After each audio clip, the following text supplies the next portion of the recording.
Hello guys, welcome to today's video. So in today's video, we are going to be talking about something unusual, that your CV is not the problem. That might sound strange, right? Your CV is not the problem. It might sound strange, it might sound hard to believe because anytime you apply for jobs and you don't get a response, people are always telling you, work on your CV, restructure your CV, use a different template, do this on your CV, do that on your CV. There's always a lot of things people are telling you, and they are telling you it's your CV, it's your CV. That is the problem. But I, as a recruiter, I have seen beautifully designed CVs not get any callback. And I've seen just decently looking good CVs get response and get interviews. So it's not about your CV, the templates, how it is designed, how it is the design, the structure, and everything sometimes. Sometimes it might even be a reason or something that happens even before the recruiter gets to open your CV. Those might be the problem. It might not even be your CV. The CV might not be the actual issue. So, what if, especially for those that apply for jobs using email addresses, for a job that will tell you send your CV to this email address, and then you're sending your CV to that email address, and the email or the application or the description tells you specifically use this job title while applying. They specifically stated that in the job description. Probably you didn't get to read it, or probably you got to read it but thought it was not really necessary. Some people search, in email address, you can just search for the job title they've told you to use and go to the unread emails and you will see people that applied. Sometimes you're using something else other than what they asked for. When they search it, your CV is nowhere to be found. So this could be the mistake. It might not even be your CV itself. It might be the mistake or the thing that is costing you jobs. And also when they tell you send your email, send your CV using this particular naming format, there are lots of applications that ask you use this particular naming format for your CV when applying. They told you put your name, put the job type, put your CV, and then put your name, put your first name and your last name first. They already told you this is the structure to use while naming your CV. But no, somehow you manage not to follow what they said. You manage not to follow the structure. And that makes you lose the job and not be called upon for interview. Tell me, in this scenario or in this situation, is your CV actually the problem? Your CV is not the problem. The problem will be you or what you did before they even get to view your CV. And there's also things that happen in your CV that could also be causing this problem. That is making your CV not even be the problem. Another thing is you applying for jobs you are not positioning yourself for. Let me explain. You're applying for jobs you are not positioning yourself for. You're applying for this today, you're applying for this tomorrow. Today is HR officer. Next tomorrow it is a business development manager. Another time it is a product designer. You're applying for jobs that you're not positioning yourself for. I'm looking at your description because you've had a whole lot of job experiences. I'm looking at your description because your experiences are vast, they are vast in different industries and in different job roles. You've managed somehow not to tailor your CV for a particular role. I am reading at your profile summary and it's saying a customer service representative with a HR experience, with a designer. It's just saying a lot of things without saying something. There is no focus. Your CV is not focusing on something. You might actually have the experience they are requiring, but because your CV somehow does not actually have what they are looking out for, it might cost you the job. Not it might, it will cost you the job because that's how recruiters work. It will cost you that job. Recruiters are there to scan. I said this before. Recruiters scan your CVs. They don't have the time or the leisure to start going through the whole thing you've written in your CV to know and point out where your mistakes are and correct you. They don't have that time. They talk to clients and candidates and they're having meetings, so they are always occupied. Even on weekends, recruiters are occupied, they are working, they are vetting CVs, they are going through a lot of applications.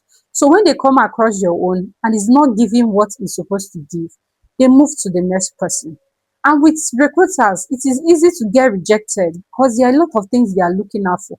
When they look at your profile summary, they look at your headings and everything is not correlating, they move. They move. So your CV itself might not be the problem. It might be the things that happen even before your CV gets to the employers or to the recruiters. You have to pay attention to these details. Pay attention to job descriptions when you see job descriptions. Pay attention to the structure that was asked. If they said do this, do it. If they said follow this way, follow it. Don't ignore what was said and do the opposite and you expect return. And then you're saying that it is a CV, it is my CV, it is might not be your CV. The way your CV is structured might not be the problem. The problem is not that your name is at the left hand while your name is supposed to be at the right hand, or your job description is like this is not the position. My job description should be positioned here. Those things might not even be your problem. It might not be the reason you're not getting interviews. It might not be the reasons you're not getting callback. There are a lot of things. It might be the font size, it might be the different formatting, it might be putting it might be a lot of things that are not what you're thinking and what people always tell you to. Because I know anytime we talk about job, people are talking about CVs. And yes, I always say it that your CV makes the first impression. Your CV is the first thing that will sell you for every application. Your CV is before they even get to talk to you, your CV has to talk for you. Your CV is what recruiters work with.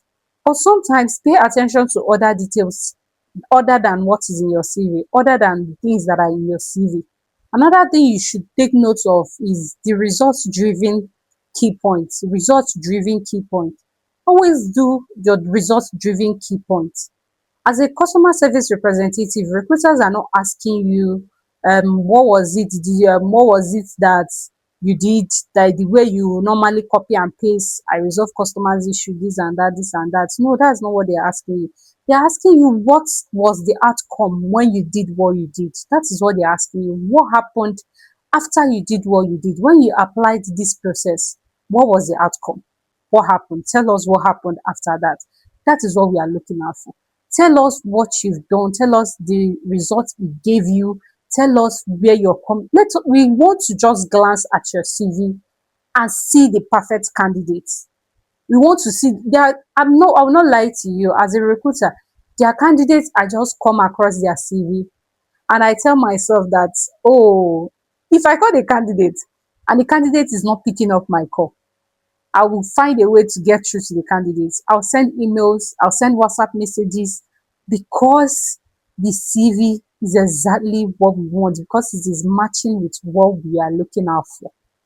I've had a candidate that was so aligned with a job that I actually was seeking to fill, that their number was not reachable because they lost their phone. I didn't know. I had to send them their mail, they could not access their mail. I had to even call one of their references that they put their number there just because I wanted to reach out to these candidates. I'm not saying put your reference numbers in your CV. No, that is not what I'm saying at this point. I'm just telling you what I did when I say perfect candidates, because sometimes it is not actually nice that you're putting out people's contacts without their notice and you're also doing it and you're applying to probably some scam jobs. And in the process of getting your own number from your CV, they're also getting your reference number from CV. We'll talk about that in another video. That's not why we're here today. I'm talking about your CV not being a problem. The way people actually say that is a problem. It might not be that way. Might be something else that you're not looking at. So fix these things in your CV, because recruiters actually employ and get to talk to candidates that look good on paper, that looks good for what they want, rather than those ones that actually perfect. You must not be perfect. There is nothing you do that you can actually be that perfect. But yeah, you can get very close to perfection. But 100% perfect, like that, I can say 99.9%. Let's hold the remaining. But yeah, that is what you're supposed to do. Check out other mistakes that are not even the templates, that are not even the structure. There are other things that might be costing you that job. And I, as a recruiter, I'm always here to point those things out for you so that you keep improving, so that you can land that your dream job. Because what I want is for a lot of people to land their dream job, and also for my job to be easier. Because if you're sending CVs for a job you're not qualified for, you're making my job harder, because I'm looking at some days I could be down, some days I can be having headache, some days my day would have been going bad already. And then you're sending me a CV for a job that is not correlating with what I'm looking out for. You're already making my day worse than it is. So I'm trying here on this channel to make my job easier and to also make it easier for you to learn job, which is why we are here. That is why there's this channel. That is why the Recruiter Sisters channel exists. So if it's something you want to be part of, just hit on that subscribe button. If you cannot comment, it is fine. At least like the video. If you cannot comment, like the video. It's just a button. Just click the button and make sure you subscribe so that you don't miss the next video. For now, Recruiter Cynthia says bye bye.